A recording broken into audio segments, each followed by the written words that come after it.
오늘 우리 함께 말씀 보겠습니다. 시편 119편 33절에서 48절입니다.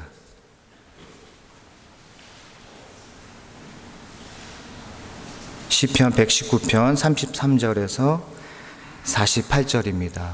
성경 다 피셨나요? 제가 가진 성경으로는 구약성경 891페이지입니다. 한 절씩 저와 교독하겠습니다. 제가 먼저 읽겠습니다. 여호와여, 주의 율례들의 도를 내게 가르치소서. 내가 끝까지 지키리이다. 나로 하여금 깨닫게 하여 주소서. 내가 주의 법을 준행하며 전심으로 지키리이다. 나로 하여금 주의 계명들의 길로 행하게 하소서. 내가 이를 즐거워함이니이다.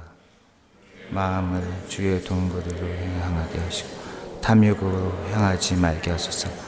내 눈을 돌이켜 허탄한 것을 보지 말게 하시고 주의 길에서 나를 살아나게 하소서. 주를 경외하는 주의 말씀을 주의 종에게 세우소서. 내가 두려워하는 비방을 내게서 떠나게 하소서. 주의 규례들은 선하심이니이다. 내가 주의 법도들을 사모하였사오니 주의 의로 나를 살아나게 하소서. 여호와여, 주의 말씀대로 주의 인자하심과 주의 구원을 내게 임하게 하소서. 그리하시면 내가 나를 비방하는 자들에게 답할 말이 있사오리. 내가 주의 말씀에 의지합니다. 진리의 말씀이 내 입에서 조금도 떠나지 말게 하소서. 내가 주의 규례를 받았음이니이다. 내가 주의 율법을 항상 지키리이다. 내가 주의 법도들을 구하였사오니 자유롭게 걸어갈 것이오며 또 왕들 앞에서 주의 교훈들을 향할 때 내가 사랑하는 주의 계명들을 스스로 즐거워하며. 다 같이 읽겠습니다. 또 내가 사랑하는 주의 계명들을 향하여 내 손을 들고 주의 율례들을 작은 소리로 읊조리이다. 아멘.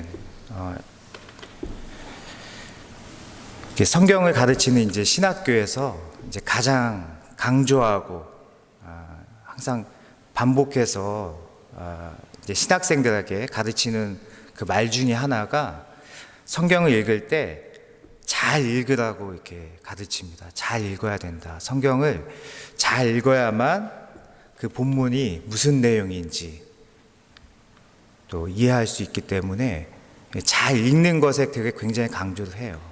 근데 잘 읽는 이유는 내용을 잘 이해하는 것도 있지만 최종적으로 하나님이 이 말씀을 통해서 우리에게 또 나에게 개인에게 뭐라고 말씀하시는지 그것을 알기 위해서 잘 읽으라고 강조를 합니다.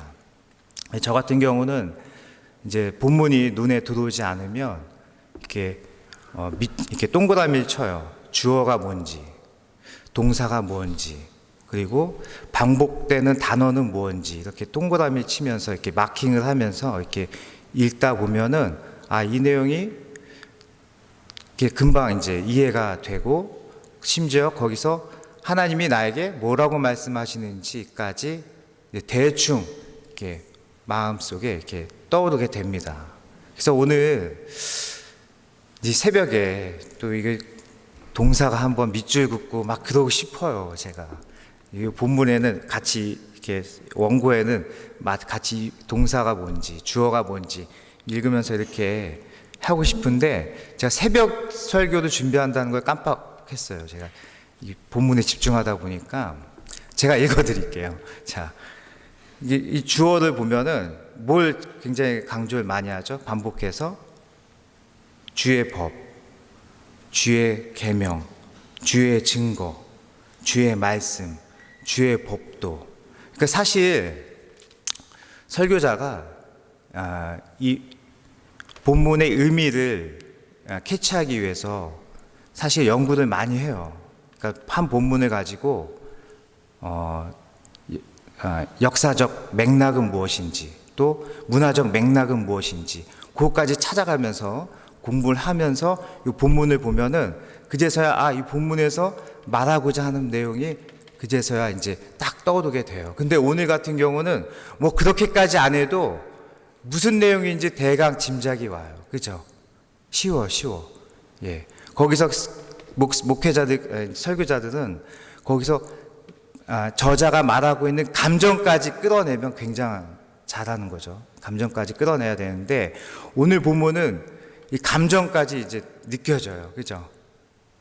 예. 주의 법도를 내가 사모합니다. 주의 계명을 내가 지키겠습니다. 주의 말씀을 내게 주시옵소서. 그러니까 이 저자가 무슨 말씀을 하는지 그냥 읽어봐도 이제 파악이 돼요. 그래서 오늘 설교는 사실 좀 쉬웠어요. 이렇게 준비하기가 쉬웠어요. 예. 같이 읽으면서 한 번 더 읽으면서 어떤 느낌이 듭니까? 라고 이제 질문해야 되는데 그거까지는 여러분들이 좀 새벽에 또 이거 계속 읽으면 좀 또 짜증이 나겠죠? 예. 자, 그런데 이제 그래서 주의 율법이 굉장히 율법을 반복해서 또 주의 계명을 반복해서 얘기하고 있는데 그러면 뭐 어쩌라는 거지? 이제 그 질문이 생겨요. 질문이. 그러면 동사를 이제 찾아보는 거예요. 동사. 그러면은 주의 계명을 내가 지키겠습니다. 따르겠습니다. 이런 동사들에게 밑줄 그면은 오늘 하나님이 오늘 나에게 말씀하시는 것은 주의 말씀을 지켜라. 주의 말씀을 따라라. 근데 오늘 보니까는 동사가 여러 가지 다양하게 많이 나와요. 그러면 이렇게 결론 지을 수 있어요. 하나님의 말씀을 사랑하라 이 말이구나. 그러니까 다윗이 하나님의 말씀을 얼마나 사모하는지 시편 119편을 이렇게 전체를 다 읽어보시면 다윗이 하나님의 말씀으로 인해서 제 가슴이 너무나 뜁니다. 하나님의 말씀으로 인해서 제 마음이 심장이 뜁니다. 막 헐떡입니다. 숨이 찹니다. 막 이런 말들이 나와요. 그러니까 이 다윗이 하나님의 말씀을 얼마나 사모하고 얼마나 사랑했는지 그것을 우리가 느낄 수가 있죠. 그러면 우리는 어떻게 적용할 수 있을까요? 나도 다윗처럼 하나님의 말씀을 사랑해야 되겠다. 그러니까 정상적인 이제 좀 잘 이렇게 읽어보면 또 그런 질문도 생겨요. 하나님의 말씀을 이렇게 사랑하나? 다윗이? 부럽다. 예, 부럽다. 그런 마음이 드십니까? 읽어봐야지 좀 같이 읽어봐야지 좀 그런 느낌이 드는데 이제 새벽에 또 막 읽기가 좀 제가 시키기가 좀 굉장히 부담스러워요. 읽었다 치고 아까 읽었잖아요. 자, 그런 마음이 듭니까 혹시? 그런 마음이 들어야 돼요. 사실 솔직히 이 오늘 본문 말씀을 읽으면서 하나님의 말씀을 이렇게 사랑해? 어떻게 이렇게 사랑할 수가 있지? 하나님 말씀 때문에 가슴이 두근거리고 하나님 말씀 때문에 잠을 설쳐? 이런 말들이 나오거든요. 시편 119편 읽으면 잠을 설쳐요. 잠이 이룰 수가 없어요. 하나님 말씀 때문에. 그러니까 우리도 이런 마음이 사실 있어야 돼요. 그러니까 그 정점을 다윗이 우리에게 보여준 거예요. 신앙의 정점. 그런데 문제는 우리가 혹시 오해할까봐 굉장히 조심스러운데요. 하나님의 이 성경과 이 말씀보다도 제 개인적인 주관적인 것이지만 우리가 목사의 설교에 너무 의존하고 있다라는 생각이 들어요. 그렇지 않습니까? 어느 한 교회를 정할 때도 뭘 기준으로 정하죠? 목사의 설교가 어떠하냐? 인터넷 설교가 좋아요. 기라성 같은 정말 날고 기는 목사님들이 설교하는 그 설교 굉장하죠. 저도 많이 들었어요. 많이 듣고. 근데 오늘 말씀을 비추어서 생각해 보면 우리가 하나님의 말씀보다도 사람의 설교에, 설교가 중요하지 않다는 건 아니에요. 오해하지 마십시오. 예. 너무 우리가 의존하고 있지 않는가. 예.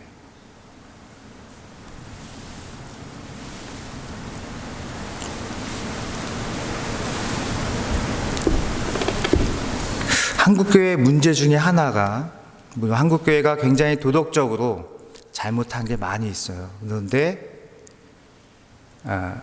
저는 참 개인적으로 이렇게 좀 불만이 있었어요.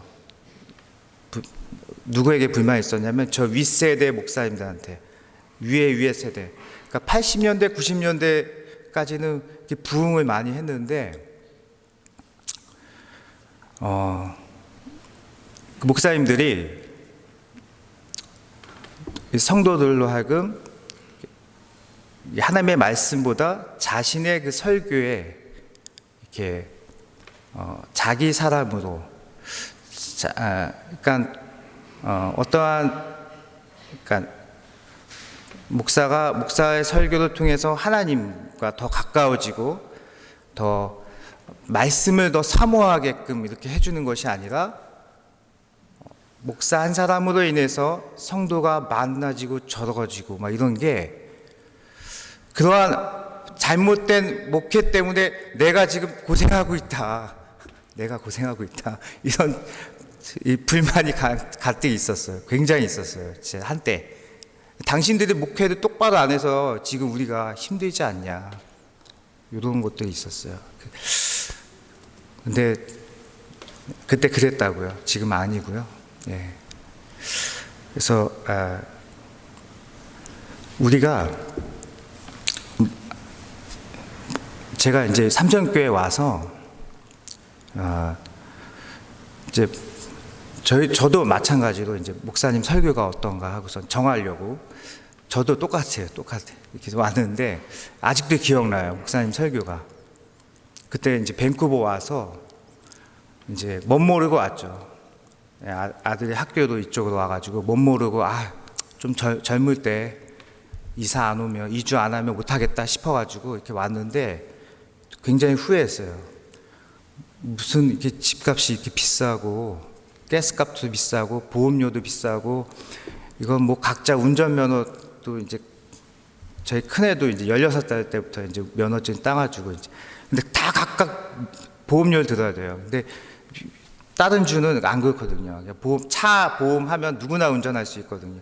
뭐 왜 이렇게 비싸? 그러니까 막 이게 마치 밴쿠버에 오니까 댐이 터지듯이 막 돈이 막 나가는 거예요. 쏟아져 나가는 거예요. 전세 빼가지고 왔는데 하여튼 또 집을 또 사야 된다, 다 깎먹는다, 막 이런 소리 듣고 하여튼 굉장히 힘들었어요. 영어도 안 돼, 취직도 안 돼, 굉장히 힘들었는데 담임 목사님 그때 설교가, 막달라 마리아가 자기가 의지했던, 사랑했던 그 예수님이 무덤에서 돌아가시고 나서, 그러니까 마리아에게 있어서는 모든 걸 잃은 거죠. 절망 가운데 무덤에서 울고 있을 때 그 부활의 예수님이 찾아왔다.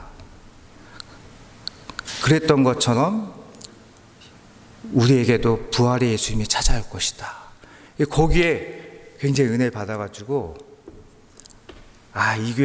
이 교회 나와야 되겠다 라고 했지만 최종적으로 결정 안 했어요. 왜냐하면 담임 목사님 흰머리가 너무 마음에 안 들어서 제 아내가, 오빠는 뭐 했어 도대체, 목사님은 머리가 흰데 난 날라리라. 아무튼 근데 이제 제가 최종적으로 결정하게 된 이유는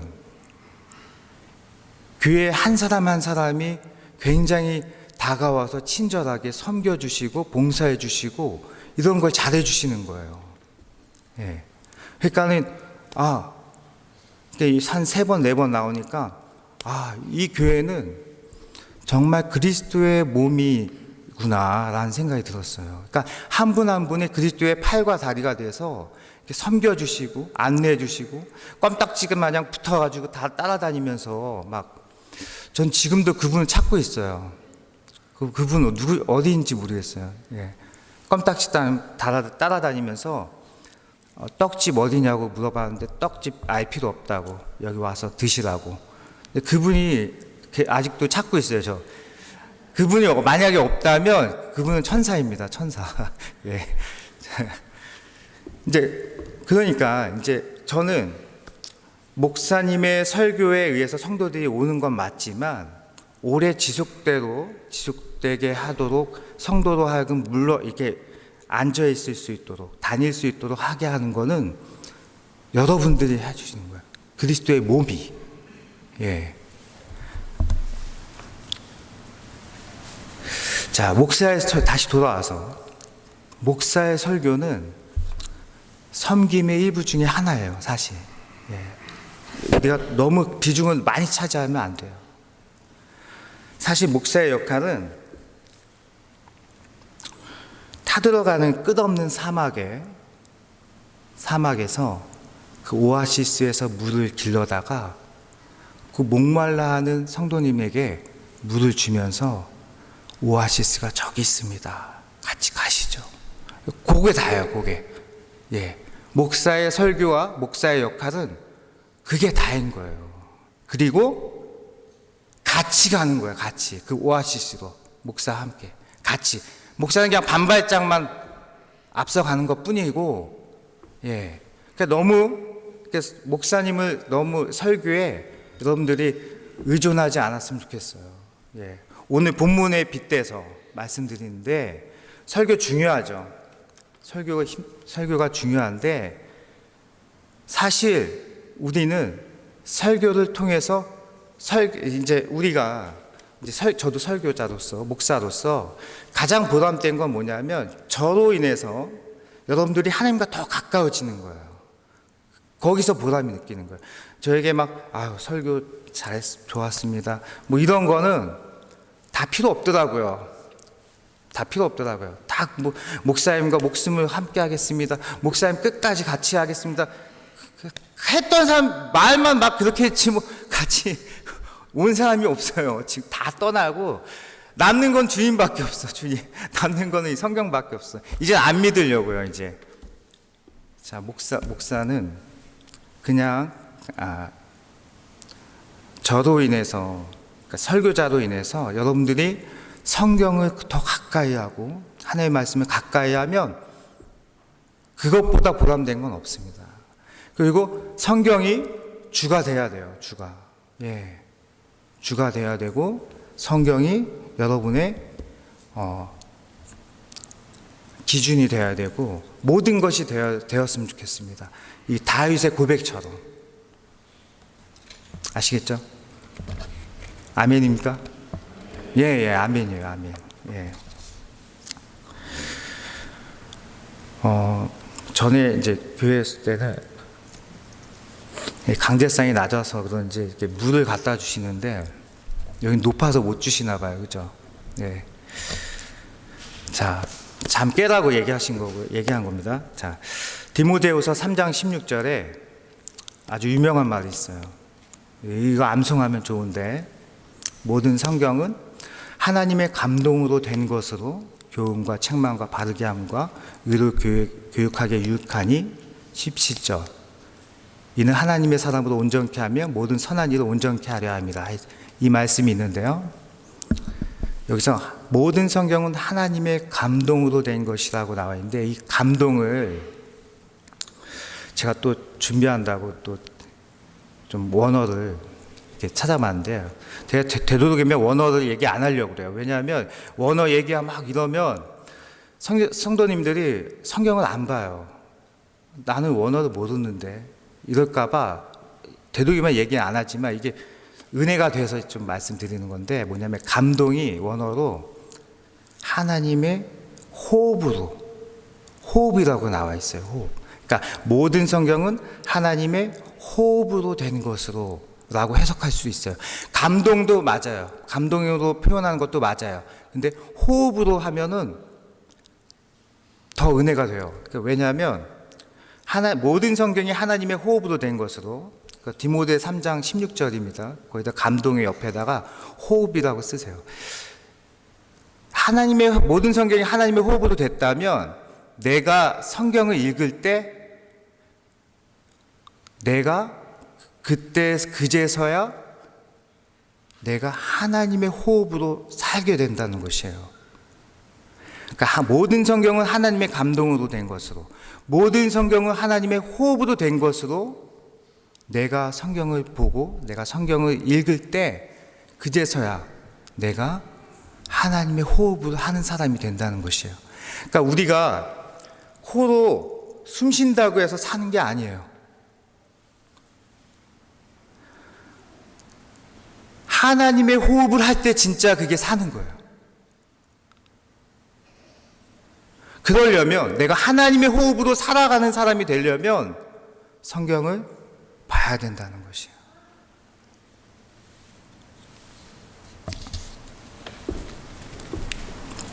우리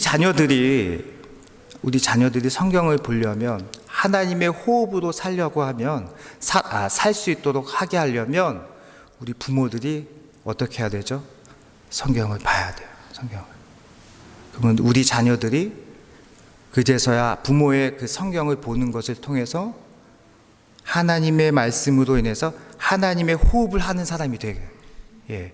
근데 이 호흡이라는 단어도 요한복음 20장에 예수님이 숨을 제자들에게 불어넣으시면서 성령 받으라 라고 했죠. 그 기억나세요? 그 말씀? 그 호흡이랑 같은 단어예요. 같은 단어. 푸뉴마. 그리고 창세기에 하나님이 생기를 불어넣으시니 그 사람이 생명이 된지라. 그 호흡도 히브리어, 말은 다르지만, 그러니까 우리가 창문할 때 창문하고 영어로 윈도우 하잖아요. 사운드만 다르지 뜻은 같은 거예요. 그러니까 우리가 생명이 된지라, 그제서야 사람이 된지라. 우리가 진짜 사람이 될 때가 언제냐?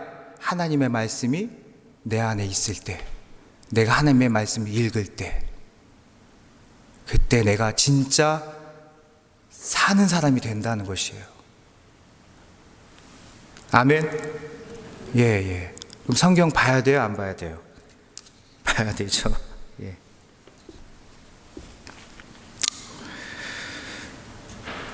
제가 여기까지 하고 마치려고 했어요. 마치려고 했는데, 자, 이제 기도합시다. 이제 하려고 했는데, 그래도 또 오랜만에 설교하는데, 또 하나님의 마음 주신 것 같아요. 이렇게 좀 한 번 더 봤어요. 119편 이렇게 봤는데, 혹시 성경에 이렇게 동그라미 표시되는 거 보이세요? 혹시? 8절마다, 8절마다 패턴이 동그라미 표시가 되어 있어요. 이렇게 동그라미 표시. 8절마다. 이게 참 궁금했어요. 왜 동그라미를 쳤지? 중요한 말씀인가? 다른 데 시편을 봤는데 이런 게 없어요. 근데 유독 119편만 있는 거예요. 그래서 이게 궁금해가지고, 이 진짜 이 설교자는 이제 정말 기도해야 된다는 게 여기서 나오는 것 같아요. 또 오랜만에 또 기도했죠. 또 하나님. 근데 갑자기 한 번도 졸업하고 꺼내보지 않는, 1년에 한 번 꺼내볼까 말까 하는 히브리서 성경을 한번 펴보고 싶다는 생각이 들었어요. 그래서 히브리서 성경을 딱 펴보니까 못해요. 오해하지 마세요. 펴보니까 이게 이 119편이 히브리어 알파벳이 22개거든요. 근데 그 앞 글자 알레프, 벳, 길멜, 요 앞 글자 단어를 따서 시편을 지은 거더라고요. 예, 그 앞 글자 따서. 그러니까 우리 이렇게 이런 거 있잖아요. 앞에 이제 운을 떼잖아요. 이준희 하면 이렇게 사는 사람이 중걸하게 사는 사람 이렇게 하잖아요. 그러니까 이런 식으로 다윗이 시편을 쓴 거예요. 그러니까는 되게 앞글자를 따서 이렇게 글을 적는 이유가 왜 그럴까요? 되게 물론 작품성을 위해서 이렇게 한다고도 해요. 근데 암송하게 하기 위해서, 암기하기 위해서. 저도 이제 신학생 때 지금 다 까먹었는데 12지파 외우니까 너무 힘들었거든요. 느시레유, 단나갑사, 이스, 요베 이렇게 앞글자만 따서 외우고, 성경도 소선지서도 호요와 오요미, 나하스, 학스말 막 이렇게 앞글자, 그러니까 외우려고. 그러니까 옛날에는 성경이 귀하잖아요, 그죠? 그러니까 다윗이 이 노래를 졌는데 이제 이걸 너무 좋아하니까, 말씀이 너무 사모하니까, 이거 나만 이렇게 하면 안 되겠다. 백성들로 하여금 이 시를 외우게 해야 되겠다 하고서 앞글자만 따서 이렇게 한 거예요. 그러니까 다윗의 역할이 뭐였어요? 그러면 이 시편을 암송하도록 하도록 백성들로 하여금 암송하도록 하게 함으로 인해서 백성들이 자신처럼 하나님의 호흡을 할 수 있도록 도와준 거예요. 그렇죠? 예.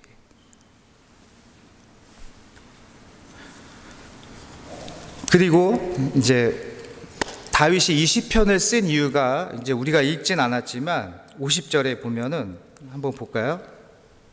119편 50절에 보면 이 말씀은 나의 고난 중에 위로라. 주의 말씀이 나를 살리셨기 때문이다. 이 고백이에요. 이 고백. 이 이유 때문에 다윗이 이 시편을 지었고 백성들로 하여금 살 수 있도록, 나처럼 살 수 있도록 이 시편을 썼다는 거예요. 예. 하나님의 말씀이 나를 살도록 도와주셨구나. 하나님의 말씀이 나도 하여금 살게 하셨구나. 이 고난 가운데, 힘든 가운데 살게 하셨구나. 하나님의 말씀이 정말 생명이었구나 라고 말년에 이걸 썼어요. 우리 부모님들이 말년에 이걸 깨달아서 애들한테 얘기하는 것보다 애들이 다 커서 이걸 말하면 늦어요. 예.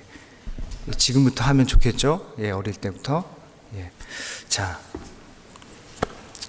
다 했습니다. 자, 같이 우리 기도할까요? 자, 예. 같이 기도합시다. 예, 찬양을 먼저 하죠. 기도를 먼저, 제가 잠깐 짧게 기도하겠습니다. 하나님 감사합니다. 정말 우리 모두가 하나님의 말씀으로 하나님의 호흡을 하는 사람들이 되게 하여 주시옵소서. 주님 감사합니다. 예수님의 이름으로 기도합니다. 아멘.